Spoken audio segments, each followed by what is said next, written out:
Greetings ladies and gentlemen, and welcome to today's Reddit series video from the subreddit HFY called Glintstone Ch.21 Freed, written by some guy named Ted. The link to the original will be down below, and as always, I hope that you enjoy, and if you do, please consider subscribing. Our second target in our war against the Squirm Empire was much more planned than the first.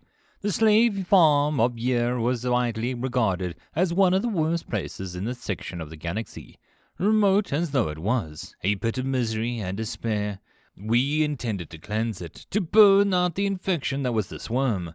Being as how the W.R.E was an outpost in the rim, there wasn't much in the way of defense. A single orbital defense cannon and barely 100 guards to protect the chunk of rock that housed several thousand slaves. It wasn't a big target, like the slave planets of Alrune almost does, but it would suffice, and every being freed from slavery was a victory. Came in, guns blazing. Somehow Clint had built blasters into Susan without me knowing, and he used them for a devastating effect. We flew over the slave farm, a handful of squat, decrepit buildings in a sea of green and brown. Our first pass would destroy the orbital cannon, sending flames shooting hundreds of feet into the air. The swarmy soldiers ran around like ants, scrambling this way and that, clearly surprised that anyone would bother with them all the way out here. They would learn. There was no place so remote that it could escape the notice of Clint Stone. Soldiers grouped together in several clumps, easily distinguishable by sharp red and black uniforms. Clint blew them away. The rest scattered, resenting a much harder target. We would have to land and take them down by hand. I looked forward to it. The swarm had tormented the galaxy for far too long, and it was time for them to pay their due. Landing Susan behind a slight rise, we rose from our seats and walked down the ramp, prepared for battle. Wearing our suits as usual and our clothes over the top, we were well armed, knives in our belts and boots and pistols in their holsters. In our hands we clutched plasma rifles, modified by Clint to shoot faster and more accurately. The dull grey metal of Clint's hand showed through the sleeve of his coat, as he had elected to leave his glove behind, to more prominently display the weapon of choice. My boot pressed on the grass flat beneath my foot, and we ran at the high fence of the slave farm. Tall chain-link barriers surrounded the whole of the camp. Rolls of razor wire on top. Sentry towers were built at each of the four corners of the square farm. The gates stood in front of us, an imposing structure of brick and metal. Plasma shots rained down from us from the towers. Those that we did not dodge were deflected by our suits. Several well-placed shots and the towers fell silent. We charged the gate. It struck me then that I was charging a gate behind which waited a squirmy soldiers, with no one at my side but one being. How much Clint had changed me. In my days before Clint Stone, I wouldn't have been caught within 1,000 miles of a swarm. Now I attacked them, outnumbered 50 to 1. Before Clint Stone, I didn't know how to fight. I couldn't shoot a gun to save my life or use a knife beyond stick 'em with the pointy end. Clint had changed that. He taught me how to aim and how to use a knife in the most efficient ways possible. He taught me how to use anything I could as a weapon and to attack with vigor.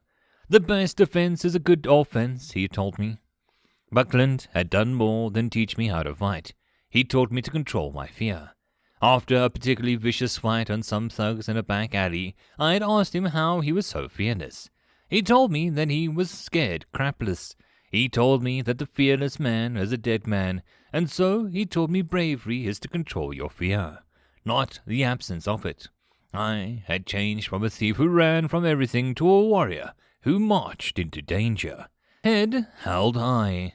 Before Clint Stone, I never would have run into a burning station to save beings that I'd never met. But I had.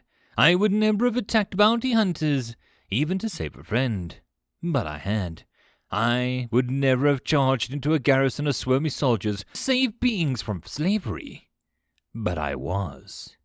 We reached the gate, ducking under the walkway above it, sheltering from the plasma bolts. Clint looked at me. Ready? I nodded. He pulled back his metal fist and sent it crashing into the reinforced steel door. They tore off the hinges and flew into the center of the slave farm. We jumped out from behind the remains of the gatehouse and shot every swarmy that we could see. I dropped several, and Clint got twice as many. They shot back at us as we ducked and weaved through the deadly maze. A shot hit me in the shoulder, but my suit absorbed the energy, sending a slight warm sensation across my upper body. That was the trade-off for protection from plasma fire. The suit would absorb it, but it would continue to get hotter and hotter with every shot. Eventually, they got hot enough to cook you inside of them. That's what Clint said they did, anyway, so it was still the best to avoid getting shot. Clint and I made our way steadily across the center towards one of the squat, ugly buildings. Swarm soldiers kept coming from every direction, and we kept shooting them. I got hit several more times, sending warmth across my chest and upper leg. The swarm seemed to catch on to the fact that we wouldn't be taken down by a body shot and focused their fire on our heads. That was a problem. As I narrowly missed losing an eye, we reached the squat building. Clint shouldered open the door, and we rushed inside. Plasma bolts close on our heels. The inside of the building was furnished and empty of life. This must have been a barracks, and all the soldiers were outside. We pulled ourselves against the walls and peered out the windows. Arrayed before us were 50-odd soldiers, rifles pointed at the building. They were spread out in 3 groups. Obviously, their units. Each group was organized like a square with several rows. In front of the rows was kneeling, and the second and third rows were standing. The third row was threading their weapons through the gaps of the second. "Surrender, and you will be spared," shouted a swarm, presumably the commander. "I don't think so," Clint shouted back. "You are backed into a corner and outnumbered 30 to 1. The only options open to you are to surrender or death. Make the smart choice." "I have. I've got you right where I want you." I looked at Clint. This had not been the plan. We were trapped in a building with 50 guns pointed at us. He looked at me and reached into his coat and pulled out a pair of odd egg-shaped objects. He winked at me and threw the objects out the window. They rolled into 2 of the squad soldiers. "Duck," he said, and hunched down under the windowsill, putting his hands over his head. I quickly did the same. I learned fast that if Clint told you to do something, it was generally the best to do what he said. No sooner had I ducked than an explosion had rocked the building. I felt the heat flash across my face, and I could hear the sounds of the swarm squealing in agony. Clint jumped up and walked out the door, holding his rifle at the ready. I followed, unsure of what to expect. What I saw were 2 craters in the ground, blackened and smoking, surrounded by mangled bodies of swarm. Here and there I could see little pieces scattered around the ground. An ear here, a calf there. It was the most impressive display of destruction that I had seen, and I had been traveling with Clint Stone for 2 years. There were only a few swarm left breathing, and only 3 of them, with luck, could survive. Clint marched over to the commander, who was flat on his back, face burned and smoking. He planted his boot in the center of the commander's chest and rested the forearms on his knee. The commander let out a oof when Clint's boot landed on his chest. Clint leaned in close, baring his teeth in a vicious smile that was more like a snarl. "I want you to do something for me. I want you to go back to your emperor and tell him that Clint Stone has declared war on the Empire. I won't rest until his head is separated from his body." The hunter marched out from his personal squadron, the War Hunters. Every one of them was a hardened killer, tempered by years of war with rebellion. Each had been handpicked by the general for assignment to his squad, the Special Forces. The column of smoke rose in the distance, reaching high into the sky. The slave farm burning after Clint's assault. They had been following him for weeks, but every time they had gotten close, Clint Stone had slipped through their fingers. Hopefully, this time it would be different. This time, they had landed before anyone reported this attack. That boded well for the hunters' chances. Climbing over a slight rise, the hunters saw the front gates of the farm crumpled and broken in the middle of the yard. Clint's work, no doubt. The man had always been destructive, even before his new arm. This was going to be interesting. "Remember, no one touches him. He's mine," the hunter told his squad mates. They grunted their acknowledgement. Down the rise they marched the hunter, striding towards the gates. As he approached, the hunter took the time to appreciate the sheer tenacity of Clint Stone. He had attacked the slave swarm, a small one, granted, but still an impressive outpost, with only a Jahan to aid him. By all reports, the Jahan was a great fighter as well. In fact, he may have been one of the more formidable warriors in the galaxy if one did not count Clint Stone. Strange for a Jahan to show a spine, but even still, 2 beings against an entire garrison was very long odds. But odds did not seem to factor with Clint Stone. This was part of the reason the hunters had been sent after him. Marching through the middle of the open gates, the hunters saw the bodies of numerous soldiers strewn across the yard like a child's discarded toys. The hunters supposed that the soldiers were like toys to Clint Stone. He was a god amongst the weaker beings. The hunter looked forward to seeing him in action. The worst of the death was centered around 2 blackened holes in the torn dirt. Explosive devices, no doubt, unless Clint Stone had built himself a rocket launcher for an arm. The bodies lay in pieces around the holes. The blood was everywhere, as were the bodies and limbs. The hunter stepped over a torso, so shredded it hardly looked like it was a living, breathing thing just a short while ago.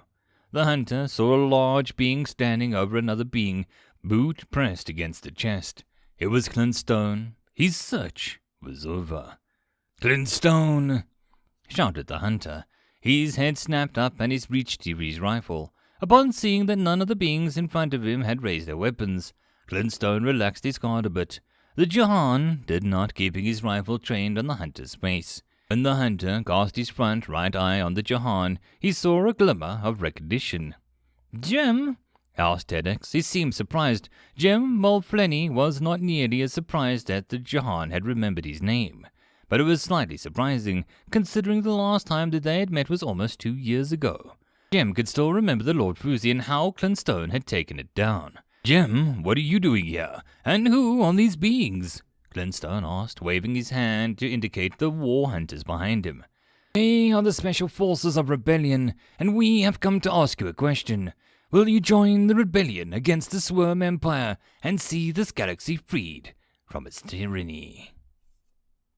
End of chapter. And end of book 1. I hope that you enjoyed, and if you did, please consider subscribing. If you wish to support the author, there is a link to the original story, so pop over there and give him your support. If you wish to support this channel, however, there are a few ways to do so. The best and easiest would be to share this video with other people, as well as liking, subscribing, and leaving a comment. All of these things tell the algorithm that this channel is at least vaguely interesting, and that may share it with other people. If you wish to support the channel in some other manner, watching my other videos would also help tremendously. Or, if you really like, there is a link down below to leave a tip or to join the Patreon. Any and all support is very much appreciated. And I hope that you all have a good one until the next time, and I'll see you then. Cheers.